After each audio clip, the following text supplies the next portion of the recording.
Assalamualaikum warahmatullahi wabarakatuh.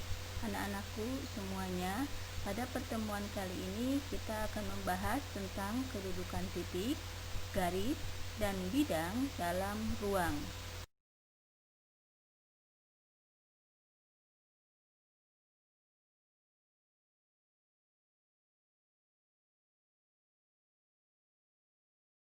Sebelum kalian menentukan titik, garis, dan bidang, sebaiknya kalian mengetahui terlebih dahulu apa itu titik, garis, dan bidang. Baiklah, kita lihat titik ditunjukkan dengan notah dan ditulis dengan huruf kapital atau huruf besar. Contohnya titik A, titik P. Sedangkan garis adalah kumpulan titik-titik. Garis tidak memiliki batas ke kiri atau ke kanan, cukup digambarkan wakilnya saja dan ditulis dengan huruf kecil, misalnya garis G, atau bisa juga ditulis dalam dua huruf kapital, misalnya garis AB. Bidang merupakan sebuah bidang yang memiliki luas tak terbatas. Dalam geometri, bidang cukup digambar wakilnya saja, contoh bidang V atau bidang ABCD. Baiklah anak-anak, yang pertama kalian lihat kedudukan titik terhadap garis. Kedudukan titik terhadap garis ada dua.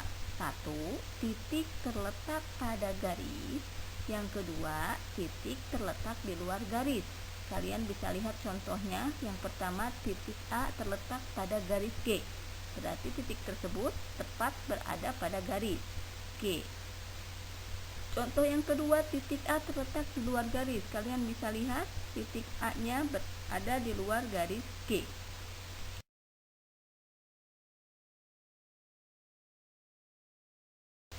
Yang kedua, kedudukan titik terhadap bidang. Kedudukan titik terhadap bidang ada dua. Yang pertama, titik terletak pada bidang. Yang kedua, titik terletak di luar bidang. Contoh, titik A terletak pada bidang V. Berarti titik tersebut berada pada bidang V. Contoh yang kedua, titik A terletak di luar bidang V. Kalian bisa lihat contohnya seperti itu ya. Yang ketiga, kedudukan garis terhadap garis.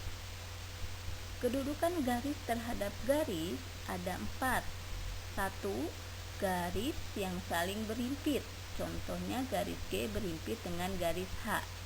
Dia bertumpuk ya, sehingga garis G-nya sama dengan garis H.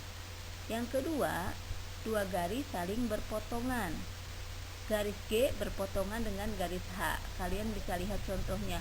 Perpotongan dua garis akan membentuk sebuah titik. Misalnya ini titik A. Kedudukan garis dengan garis yang ketiga yaitu garis sejajar. Dua garis saling sejajar. Garis G sejajar dengan garis H. Sedangkan yang keempat, kedudukan garis dengan garis adalah saling bersilangan. Garis G bersilangan dengan garis H. Dua buah garis yang saling bersilangan tidak pernah bertemu di suatu titik. Beda dengan kalau dua garis itu berpotongan, dia akan ketemu di suatu titik. Sedangkan kalau bersilangan tidak akan pernah ketemu. Yang keempat, kedudukan garis terhadap bidang. Kedudukan garis terhadap bidang ada 3. Yang pertama, garis terletak pada bidang. Contohnya, garis G terletak pada bidang V. Yang kedua, garis sejajar dengan bidang. Garis G sejajar bidang V. Yang ketiga, garis menembus atau memotong bidang. Kalian bisa lihat seperti ini. Garis G menembus bidang V.